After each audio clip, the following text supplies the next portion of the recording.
નમસ્કાર મિત્રો, હું રાજેશ ભાસ્કર આપ સૌનું યુટ્યુબમાં આપણી આ ચેનલ પર સ્વાગત કરું છું. મિત્રો, આજે આપણે તારીખ 27મી ફેબ્રુઆરી 2026ના કેટલાક મોસ્ટ ઇમ્પોર્ટન્ટ કરંટ અફેર અને અગાઉની પરીક્ષામાં પૂછાયેલા કેટલાક ઇમ્પોર્ટન્ટ પ્રશ્નો વિશે ડિટેલમાં ચર્ચા કરીશું, જે આપને આવનારી પરીક્ષા માટે ખૂબ જ ઉપયોગી સાબિત થશે. તો મિત્રો, આપ આ ચર્ચા સાથે જોડાઈ રહેજો અને વિડીયોને પહેલેથી લઈને છેલ્લે સુધી પૂરેપૂરો જોવાનો આગ્રહ રાખજો. તો ચલો મિત્રો, શરૂ કરીએ. શરૂઆત કરતાં પહેલાં જણાવી દઉં કે જો તમારે આપણી આ યુટ્યુબ ચેનલને સબસ્ક્રાઇબ કરવાનું બાકી હોય તો ચેનલને સબસ્ક્રાઇબ કરજો, નોટિફિકેશન બેલ આઇકોનને પ્રેસ કરીને. અને જો તમને આ વિડીયો પસંદ આવે તો વિડીયોને લાઇક કરજો, પરંતુ તમારા મિત્રો જોડે વિડીયોની લિંકને શેર કરવાનું ના ભૂલતા, તમે જે તે સોશિયલ મીડિયા એપ્લિકેશન વાપરતા હો એમાં. ચલો તો શરૂઆત કરીએ. સૌપ્રથમ જોઈશું અગાઉની પરીક્ષામાં પૂછાયેલા બંધારણના પ્રશ્નો, જેના જવાબો તમારે મને કમેન્ટ બોક્સમાં લખીને જણાવવાના છે. વિડીયોના લાસ્ટમાં જ્યારે હું તમને આ દરેક પ્રશ્નના જવાબ જણાવું ત્યારે તમારે ચેક કરવાનું છે કે તમે આપેલા પ્રશ્નોના જવાબમાંથી કેટલા પ્રશ્નોના જવાબ સાચા છે, અને જેટલા પણ પ્રશ્નોના જવાબ સાચા હોય એનો આંકડો તમારે કમેન્ટમાં લખવાનો કે 10માંથી આટલા સાચા છે. ડેઇલી જીકે ટેસ્ટમાં આપણે રોજ 10 પ્રશ્નો પૂછીએ છીએ, એમાંથી 5 પ્રશ્નો બંધારણના છે. બાકીના જે 5 પ્રશ્નો છે એ ગુજરાતની ભૂગોળના છે. તો તમે તમારા આન્સર આપો નીચે કમેન્ટ બોક્સમાં, અને હું આજના કરંટ અફેરનો પ્રથમ પ્રશ્ન છે એની શરૂઆત કરું છું. પ્રથમ પ્રશ્ન છે, તાજેતરમાં કોણે વિશ્વ ગુરુ શ્રીલ પ્રભુપાદ આ ગુજરાતી પુસ્તકનું વિમોચન કર્યું? તો જવાબ આવશે આપણા ગુજરાતના જે મુખ્યમંત્રી છે શ્રી ભૂપેન્દ્રભાઈ પટેલ, એમણે. તો ગુજરાતના મુખ્યમંત્રી ભૂપેન્દ્ર પટેલે ગાંધીનગરમાં વિશ્વ ગુરુ શ્રીલ પ્રભુપાદ પુસ્તકનું વિમોચન કર્યું. આ પુસ્તક ઇસ્કોનના સ્થાપક આચાર્ય A.C. ભક્તિવેદાંત સ્વામી પ્રભુપાદના જીવન ચરિત્ર પર આધારિત છે અને ગુજરાતી ભાષામાં પ્રકાશિત થયું છે. આ પ્રસંગે તેમણે આધ્યાત્મિક જ્ઞાન અને માનવતાવાદી સેવાના મહત્વ પર ભાર મૂક્યો હતો. જીવન પ્રવાસની વાત કરીએ તો શીલ પ્રભુપાદ છે, એમણે 70 વર્ષની વયે માત્ર 40 રૂપિયા સાથે અમેરિકાની મુસાફરી કરી હતી અને વિશ્વભરની અંદર 108થી વધુ મંદિરો બનાવ્યા. કયા? ઇસ્કોન મંદિર, international society for Krishna consciousness. આ પુસ્તક શીલ પ્રભુપાદના જીવન, સંઘર્ષ, મિશન, વૈશ્વિક પ્રભાવનો વિસ્તૃત પરિચય આપે છે. આ ગ્રંથ તેમને એક આધ્યાત્મિક ક્રાંતિકારી તરીકે રજૂ કરે છે, જેમણે ભારતના પ્રાચીન વૈદિક જ્ઞાનને પશ્ચિમના દેશોમાં પહોંચાડીને વિશ્વવ્યાપી પરિવર્તન લાવ્યા હતા.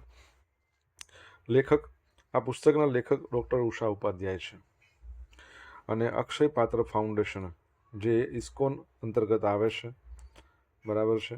તો આ સંસ્થા હાલમાં ગુજરાતમાં 5 લાખ અને સમગ્ર ભારતમાં 23.5 લાખ બાળકોને દરરોજ પૌષ્ટિક ભોજન પૂરું પાડે છે. સન્માનની વાત કરીએ તો વડાપ્રધાન નરેન્દ્ર મોદીએ તેમને 150મી જન્મ જયંતિ પર સ્મારક સિક્કો અને ટપાલ ટિકિટ બહાર પાડી હતી. તમને ખબર હોય તો આપણા મુખ્યમંત્રી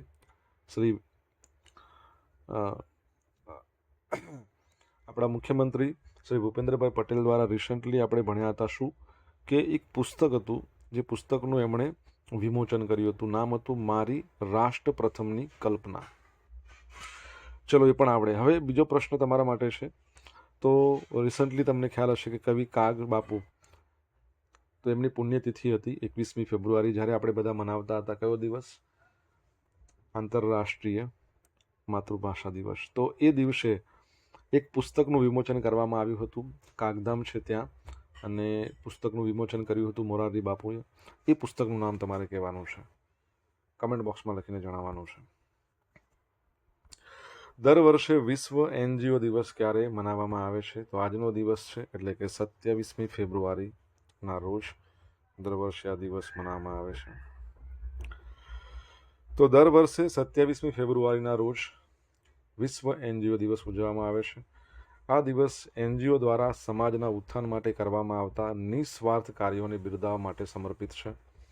NGO એટલે શું? નોન ગવર્મેન્ટલ ઓર્ગેનાઇઝેશન, ગુજરાતીમાં કહીએ તો બિન સરકારી સંગઠન.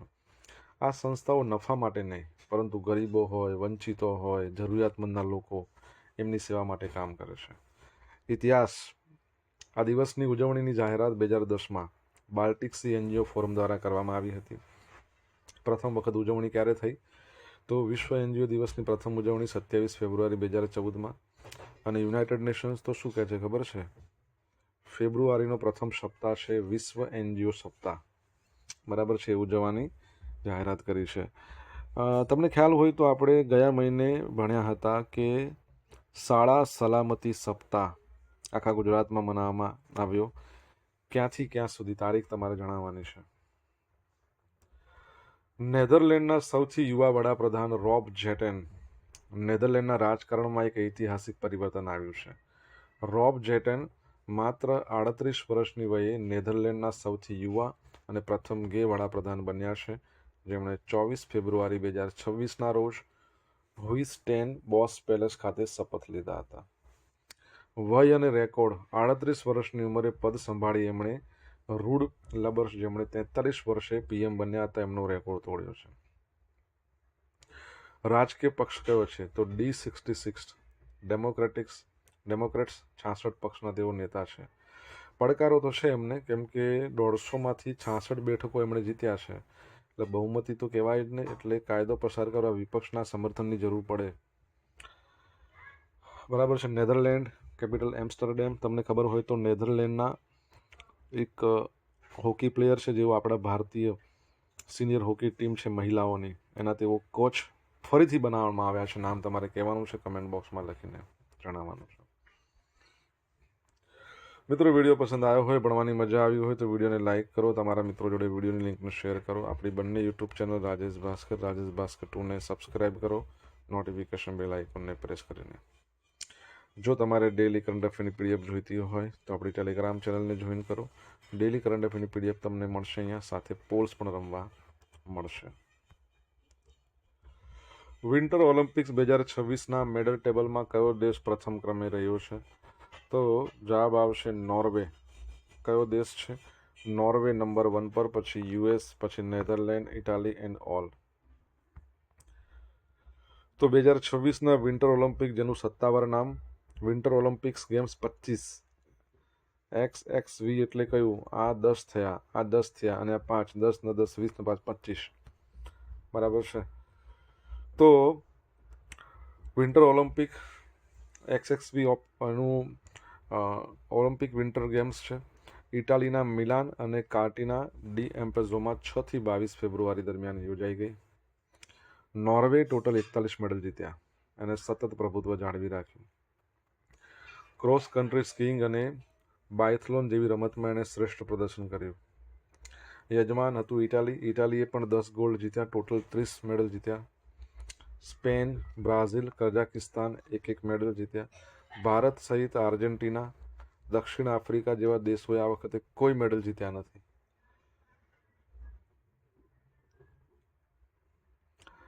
તમને ખબર છે કે ઇન્ડિવિજ્યુઅલ સૌથી વધારે મેડલ કોણ જીત્યા છે? નામ જણાવો, આપણે ભણ્યા હતા, અને બધા ગોલ્ડ જીત્યા છે. કમેન્ટ બોક્સમાં જણાવો એમનું નામ તમને ખબર હોય તો. ગંગા સ્વરૂપા યોજના હેઠળ દર મહિને કેટલી આર્થિક સહાય મળે છે? 1250 રૂપિયા. તો ગુજરાત સરકારની ગંગા સ્વરૂપા આર્થિક સહાય યોજના, આ હેઠળ જે વિધવા બહેનો છે એમને હવે સહાયની રકમ સીધી ઇન્ડિયા પોસ્ટ પેમેન્ટ બેંકના ખાતામાં જમા કરવામાં આવશે. ફેબ્રુઆરી 2026થી નવી સુવિધા મુજબ પોસ્ટમેન ઘેર આવીને સહાયની રકમ ચૂકવશે. યોજનાની મુખ્ય બાબતો જોયું. માસિક સહાય દર મહિને 1250 રૂપિયા સીધા બેંક એકાઉન્ટમાં. નવી સુવિધા, ઇન્ડિયા પોસ્ટ પેમેન્ટ બેંક દ્વારા પોસ્ટમેન ઘરે બેઠો રોકડ આપશે.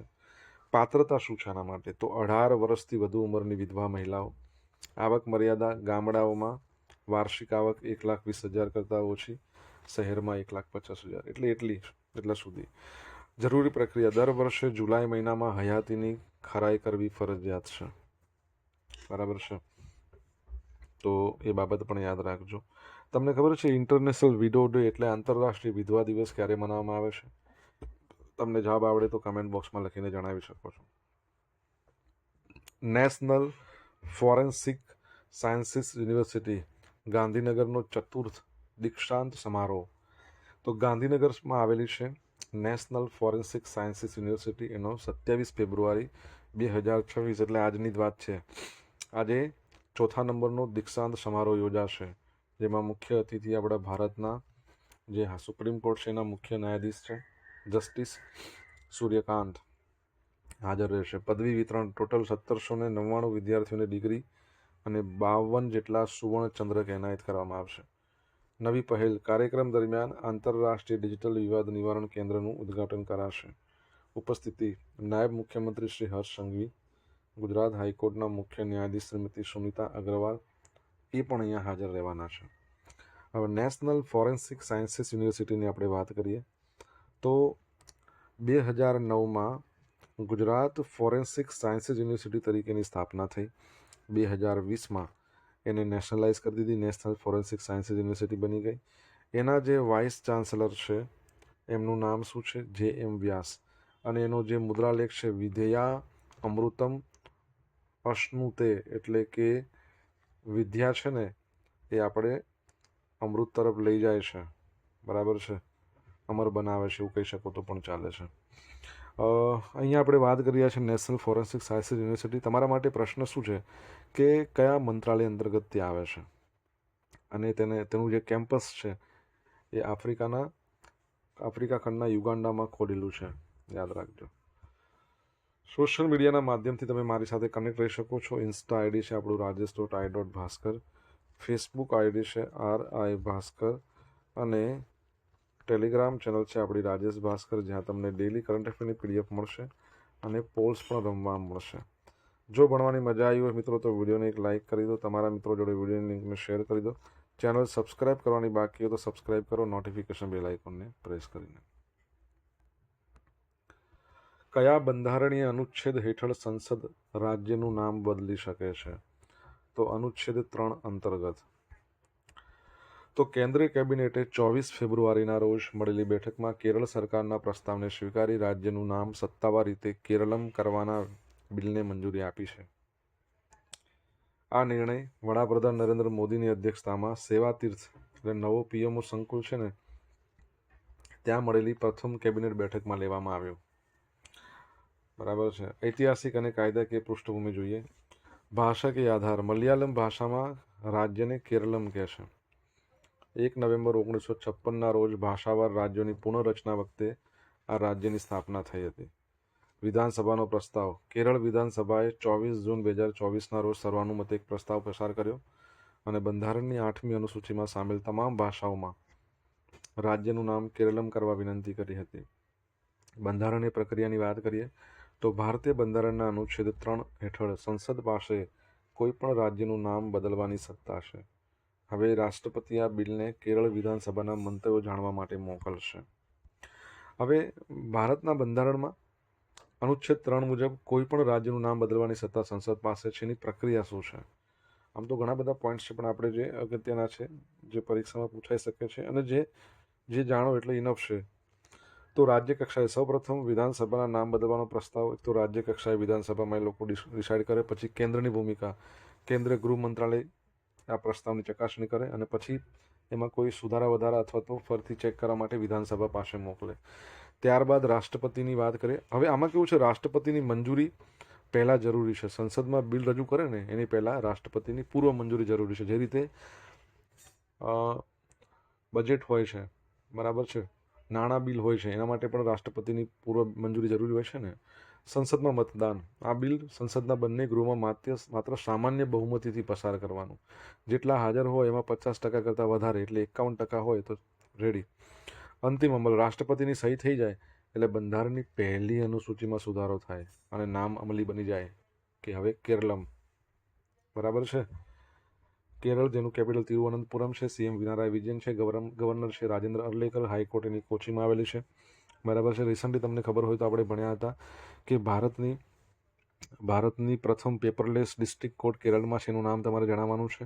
અને કેરળ છે ને એને ગ્રાફિન પોલિસી લાગુ કરનાર પ્રથમ રાજ્ય બન્યું છે, બરાબર છે.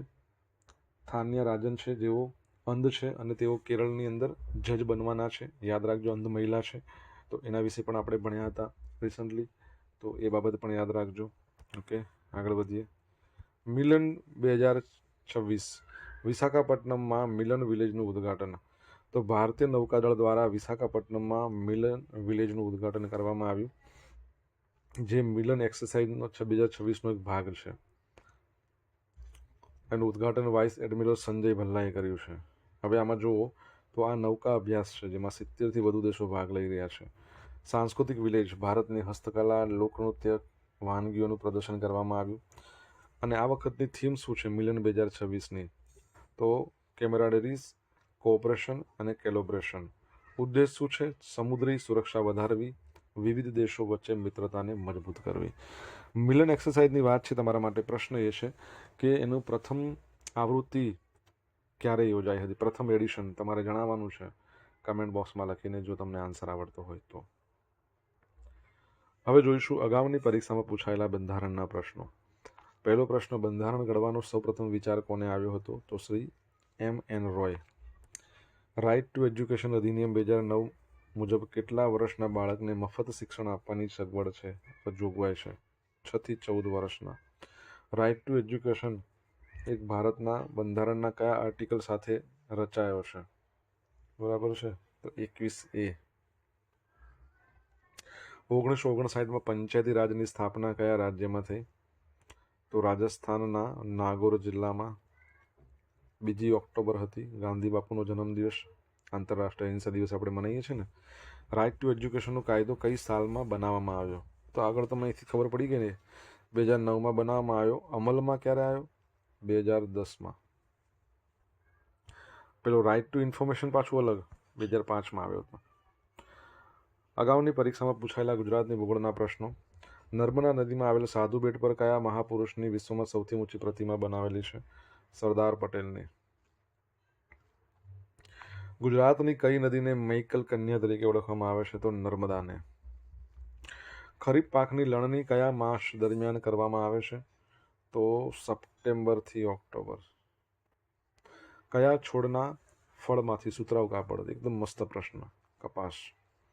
ખંભાત અને અકીક ઉદ્યોગને કયા ડુંગરની ખાણોમાંથી જરૂરી પથ્થર મળે છે? રાજપીપળાના ડુંગરો, નર્મદા જિલ્લો. હવે મિત્રો જોઈશું ગઈકાલે પૂછેલા પ્રશ્નોના જવાબ. પહેલો પ્રશ્ન, અંબાજીની ખાણો કેટલા વર્ષ પછી ફરીથી શરૂ કરવામાં આવી છે? 34 વર્ષ. વિશ્વની સૌપ્રથમ AI સેફ્ટી સમિટ ક્યાં યોજાઈ હતી? તો બ્લેચલી પાર્ક, યુનાઇટેડ કિંગડમ, યુકેમાં. હવે આજે પૂછેલા પ્રશ્નોના જવાબ જોઈ લઈએ. પહેલો પ્રશ્ન હતો કે તાજેતરમાં કવિ કાબ બાપુ છે, એમનો જે પુણ્યતિથિ હતી એ વખતે પુસ્તકનું વિમોચન કરવામાં આવ્યું. પુસ્તકનું નામ શું હતું? તો વાણી તો અમૃતવદા. સેકન્ડ નંબરનો પ્રશ્ન હતો, શાળા સલામતી સપ્તાહ આપણા ગુજરાતની અંદર 27થી લઈને 31 જાન્યુઆરી દરમિયાન યોજાયો. ત્રીજો પ્રશ્ન, નેધરલેન્ડ છે એના સિનિયર હોકી, એના જે હોકીના એક કહી શકાય કે પ્લેયર છે, જેઓ આપણા સિનિયર હોકી ટીમ છે મહિલાઓની, એમાં કોચ તરીકે ફરીથી એમને નિમણૂક કરવામાં આવ્યા છે, શ્યોર્ડ મરીન. ચોથો પ્રશ્ન કે અત્યારે રિસન્ટલી ઇટાલીની અંદર તમને ખબર હોય તો વિન્ટર ઓલિમ્પિક્સ યોજાઈ ગયો. સૌથી વધારે 41 મેડલ લઈ ગયું છે કોણ? નોર્વે. અને એમાં પણ નોર્વેના જ છે, કોણ છે? જોહાન્સ ક્લેબો.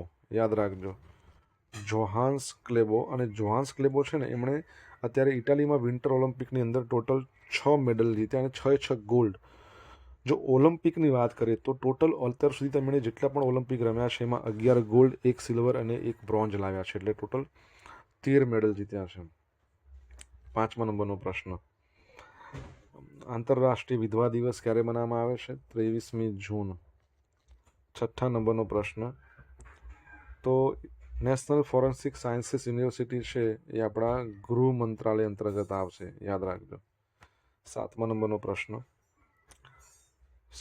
પ્રશ્ન શું કે ભારતમાં પ્રથમ પેપરલેસ ડિસ્ટ્રિક્ટ કોર્ટ કઈ છે?